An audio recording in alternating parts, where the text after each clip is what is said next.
From Central Indiana's #1 news source, this is Fox 59 Tonight.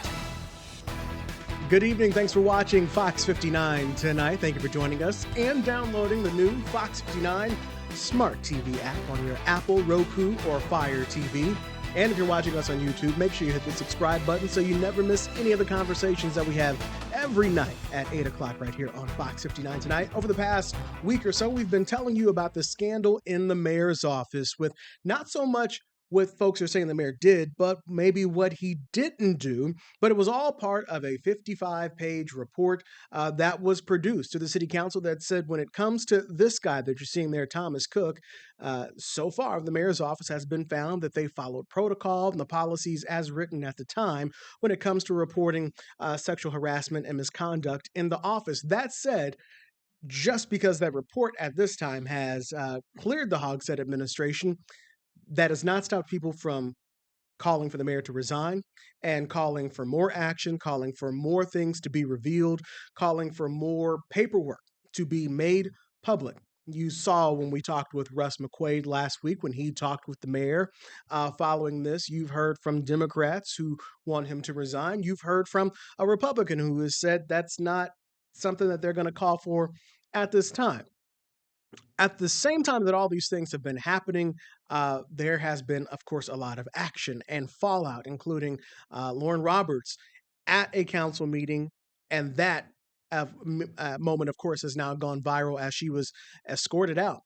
So between that 55-page report that comes from a law firm in Chicago that investigated the mayor's office to now Lauren Roberts saying that, hey, what was in that report is not everything that happened. We'll show you some of what she says happened on her own Substack. But there are two people on the team here at Fox 59 that have been covering this really every step of the way, both with the report and then the night that Lauren Roberts was at the council meeting, which she's now going to go back and get another chance to speak at the council meeting. But to give you some detail on each step-by-step of how we all got here, we're all casual today. Well, we're going to start with Jenny because she's actually the Fox 59 person, but I'll go ahead. We'll let him in here too. We'll let the guy from CBS4 come on in. Max Lewis, CBS4 weekend anchor, and Jenny Dreasler, Fox 59 weekend anchor, both serve as reporters on the station during the weekend. They've been at these Hogsett interesting events. Yes. A lot to unpack and understand here because again, as people are upset at Hogsett at this time, while we're having this conversation, yes, there have been some texts out there, but to be clear, Mayor Hogsett is not the one being accused of sexual harassment or misconduct. Some uncomfortable texts Yes. have surfaced, but that's a different story. So, Jenny, you were at the meeting where this report was revealed. Explain this report. So this was a special investigative committee. It was the city county council formed a special investigative committee, and they hired on an outside law firm from Chicago called Fisher Phillips, and they were tasked with conducting all these interviews, with interviewing anybody who may or may not have known something, trying to get to the bottom of what happened, who knew about it, and when. So this was about, I think it's like a 6-month long process that they found out about it, and I think they were hiring. It was like towards the tail end of the year last year. So I'd say about 6 months they were doing this. And the report, which I covered 2 weeks ago when they released it, was what Fisher Phillips found. What they say, listen, we've interviewed everybody we can, which, by the way, Thomas Cook was not interviewed for any of this, and he did not respond to Fisher Phillips at all. Mayor Joe Hogsett was interviewed for Fisher Phillips' investigation, and they released their findings in that special investigative committee meeting about 2 weeks ago. So to go back, Thomas Cook is the one who has been accused of sexual harassment, having a relationship with subordinates while he was in a city capacity or in a candidate capacity working for the mayor. And that's the whole back and forth between Russ and the mayor at this point. Was he working for the city? Was he working for the campaign? Right. Yada, yada. Nevertheless, Max, Jenny was there for the report, but you were there at a city council meeting recently where things went south. Why did things go south? So essentially, what happened was Lauren Roberts is her name. She's one of the people who's accused Thomas Cook of sexual harassment, and she was not happy with this report, as many people were not, mainly because some text messages that she had turned over, such as the ones we were talking about, these uncomfortable text messages between her and Mayor Hogsett and some others, were not included in the report. And they were upset about that. They were also just upset that the mayor's office was found, legally compliant and everything. Legally and morally is obviously two different things. So anyway, so she got up to speak at this meeting because the council was actually approving a final payment to Fisher Phillips, $350,000 it was. It was part of a big expenditure thing. She got up to speak during the public comment during this. She had this very long speech prepared, said she was going to speak for as long as she wanted. Well, the council has a 2-minute limit for public speaking. So when her 2-minute limit came up, she continued to speak and said, "I'm not done. I'm going to continue to speak." That's when Council President Bob Bosley ordered the sheriff's deputies in the room to remove her. And I would just want yeah. to point out that which committee was this meeting? This was a full council meeting. Full This council was meeting. part of the full council. They were all had to vote to approve this payment. And to what she was saying, they were going to approve this payment. So what she was talking about was germane to the agenda. Yes, it was related to, because initially, the President Osley was like, "Are you speaking about what we're actually talking about?" And she's like, "Yes, I am," because there is that payment included. It wasn't like the front and center thing, but it was part of it. So she gets up to speak and, is going, just taking everybody to task essentially for what she sees as a huge failure on the entire city. And and so when she ran out of time, Vop Osley ordered her, as you see there, to be removed, because some supporters of her sort of gathered around her to sort of almost form a barrier around her and protect her. But there were sheriff's deputies there, and they were going to be removed, and she was actually, towards the end of it, right about here, actually, yeah, she was dragged, literally dragged out of the room, because she just refused to leave. She wanted to stay in the room, and that was obviously not an option. So I've never seen. I was just gonna say, have you seen any? I've never seen No, anything like this I was telling before. people I've never seen. Things have gotten rowdy. People say, people People have had yell. signs. I've seen that Yes, before or people plenty of have times. outbursts or whatever it may be, but I don't think I've ever seen somebody physically dragged from the room like she was. It was quite startling, and you could tell from the city councilors who were sitting there watching this all Oh, and look, you happen. see that the video that just played, there was jostling in there. There Yeah. were Yeah, it got pretty violent at one point. So I took this video right here from my cell phone point of view, just because I was close to it.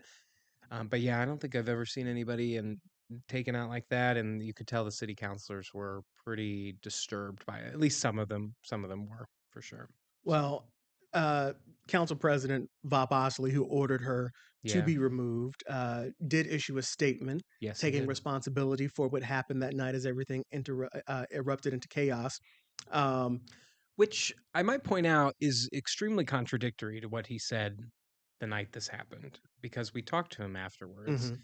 And he said, "Well, if somebody comes in and they say they're going to speak for as long, we have rules and yada yada yada and whatever." So he doubled down that night and said, That "Well, night, yes, that night." and then probably saw it on TV and saw how bad Right, that looked. and this has gone viral on social media. oh, it was all over Right, social. I wasn't even working that day, and it was ding, ding, ding, ding, ding all yeah, over my social media accounts. This was a wild night. yeah. So I So his think statement was completely the opposite of what he told you that yeah, night. I think uh, I personally think it's disingenuous and just is sort of like, oh crap, people are giving me crap now about this, and so I better clean it up. Got to put the And toothpaste back in the yeah, tube. because there were other counselors who spoke out and said that was wrong what happened, and that was wrong, and she should have been allowed to speak.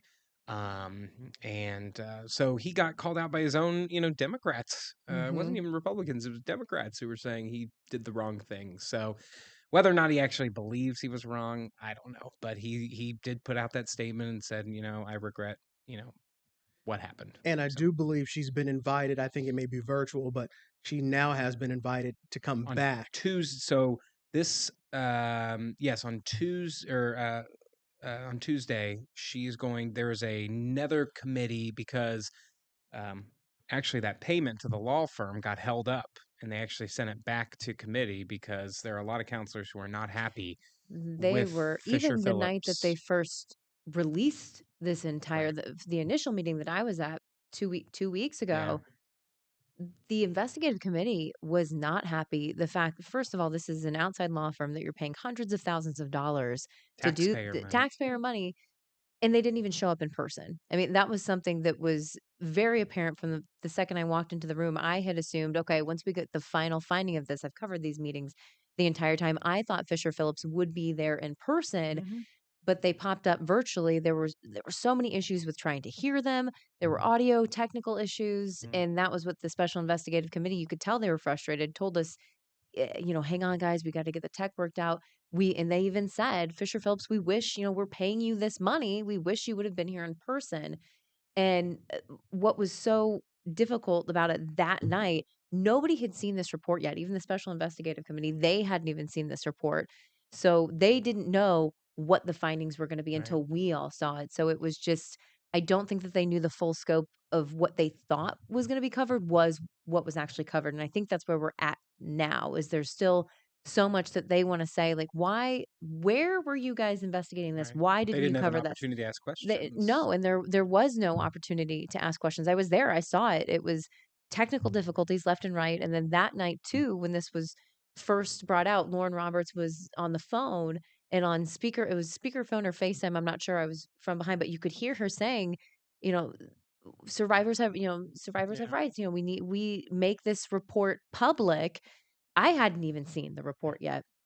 So they ended up taking a recess in the special investigative committee to publish that 55-page report so we could all see it. And I think when that report came out, I talked to some special investigative committee members after who were not happy with what wasn't included in there. And I think that they were shocked that they paid all this money and they feel like some stones were kind of left unturned. So, stones left unturned.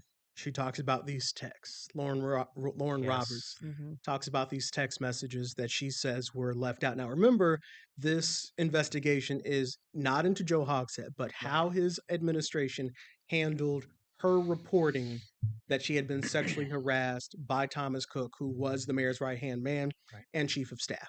That's what it was about. Right. And so it seems, and this is where I'm trying to figure out, okay, the text thing. Mm-hmm. If this is about, I'm trying to put myself in the shoes of the law firm. Right. If this is about Thomas Cook, do we put in the text about from Joe Hogsett? Mm-hmm. And I could see how they would say, well, his texts don't have anything to do with Thomas Cook. Cook and your situation. Whereas she's saying, this is why I was uncomfortable going to Joe She's Hogsett. saying it's all related. It speaks to the culture. It speaks to the in culture and mayor's it speaks to the office. climate, is what she's saying was going on at this time and why she didn't feel comfortable talking. So Yeah. I want people to understand that the text that she's talking about, and this is where I need your guys' help on the other part, on the other set of texts. The set of texts that I'm going to show, this is on Lauren Roberts' own Substack. Now it's 2025. The texts I'm going to show you are from 10 years ago, are from 2015. Look a little different now. Yes.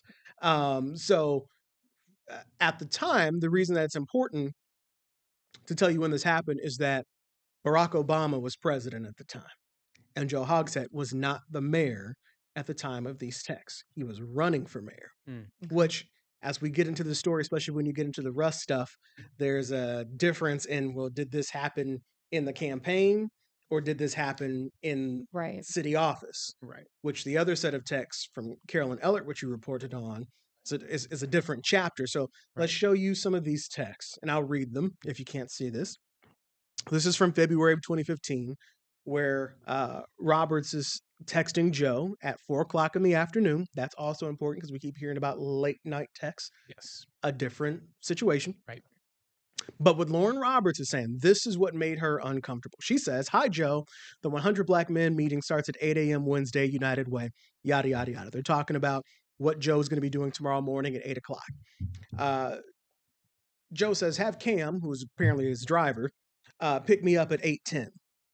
He says, "Okay, thanks. Where's the United Way?" She says, "38th and Meridian, 15 minutes from your house."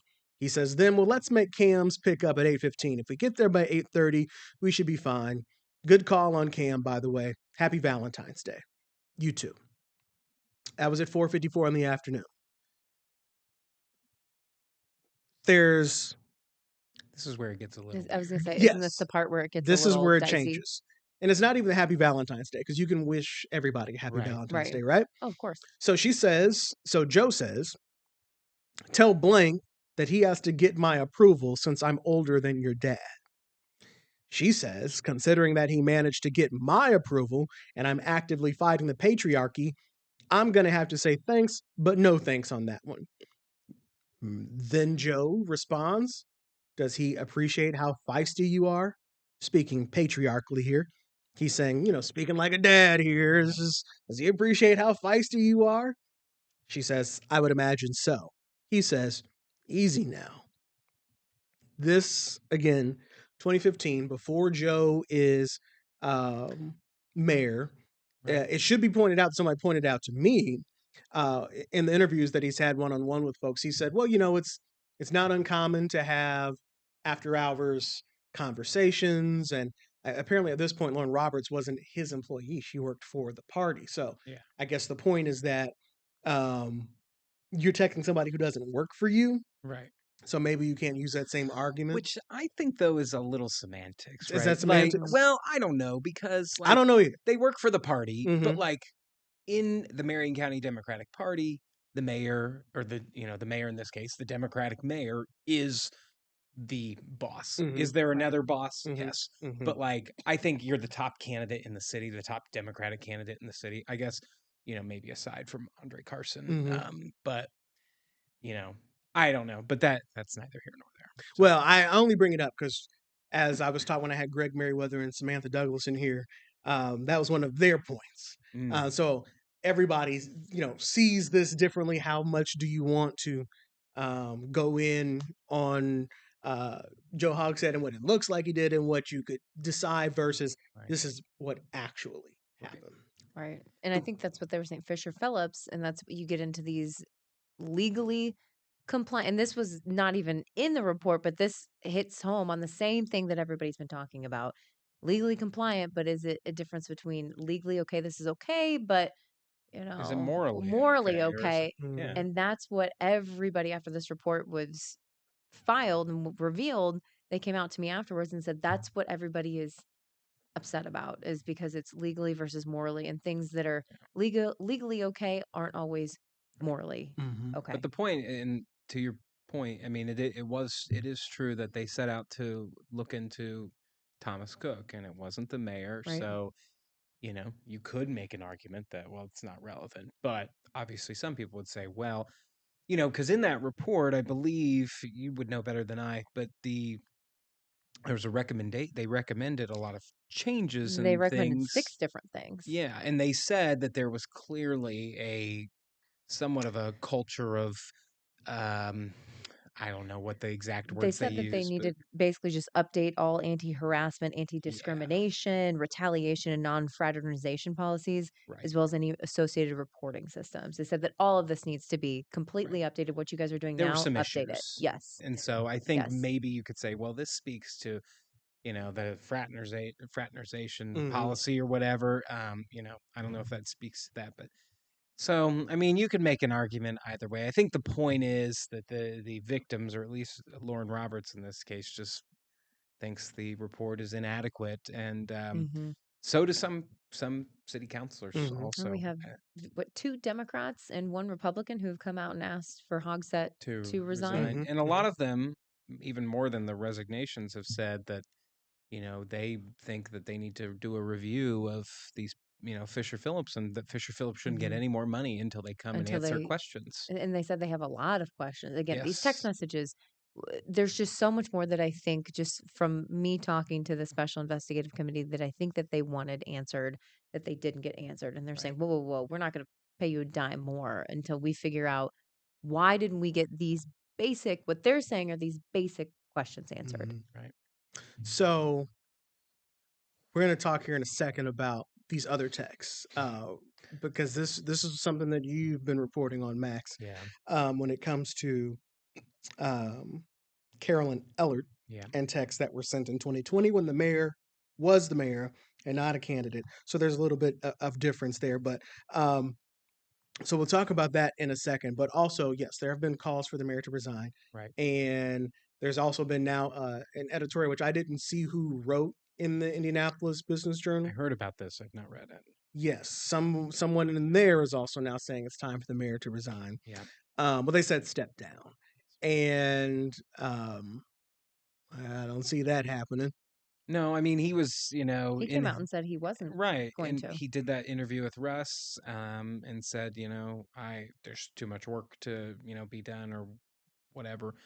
But yeah, I mean, and I think, I don't necessarily know that anyone thinks that's extremely realistic. They No. might be calling for it, but I think that's also a reason a lot of Democrats haven't, and even the Republicans haven't. I mean, Josh Bain is the only Republican, I believe, that's Mhm. called for it, and then you have Nielsen and Jesse Brown, did The a two long time Democrats. ago. And Nielsen sits on the investigative committee, I believe. Yes. I don't know if Bain does or not, but yeah, I mean, I think the resignation issue, I don't think people see it as realistic, and so why call for it and sort of screw Mhm. yourself in the process, Mhm. because the mayor's office is never going to work with you again, Right. or at least that's what they think is going to happen. So Which I had Michael Paul Hart on here yeah. coincidentally to talk about. I'm doing a kind of a meet the counselor thing, and Mm. it just so happened that he came the morning after Ooh. everything went down. Ooh, So he's okay. the minority leader, and so I Yes. had asked him, "All right, what are we thinking?" And I mean, he was like, let's look at changing the policy. Again, he's in the minority Right. on the council, and he's like, let's be realistic. There's nothing we can do about that. So it's not something we're even calling for. But what we can do is, if we don't like the way the policy is written, we can update the policy. Mhm. And so to make sure that we don't get in this position ever Yeah. again. That's They're exactly what they told me. They don't ever want this to right. happen again. They're sort of, I think the Republicans are dodging the question, because I asked them this at this meeting where this Lauren Roberts thing happened. Him and Brian Mowry, who used to be the minority leader, and Michael Paul, I interviewed him there too. Mm-hmm. And, they're all like, well, that's not really in our control. And it's like, well, that's not really my question. My Mm-hmm. question is, do you think the mayor should resign? That's just a thought. It's Mm-hmm. not, I know you can't do anything about it. I'm Mm-hmm. very well Right. aware. And so they're sort of dodging the question. And Josh Bain, who's the sole Republican to do it, told me during my interview with him after he called for the resignation was that, he thinks, obviously everybody's scared and everybody's sort of Mhm. just watching out for they don't want a project to not get approved in their Mhm. Yep. district or whatever. But he also said, he's like, as counselors, if you're not doing what is best for our city, then you're in the wrong business. Mm-hmm. And he's like, and he said that if you think Mayor Hogsett still being the mayor of this city is, what's best for this city, then, we disagree. So Oh. that was his argument. But Well, lots still to be discussed, and we haven't even got through all of the different chapters, which we'll talk about here in just a second. So we're gonna take a break, and then more of Fox 59 Tonight is coming up right after this. We'll be right back.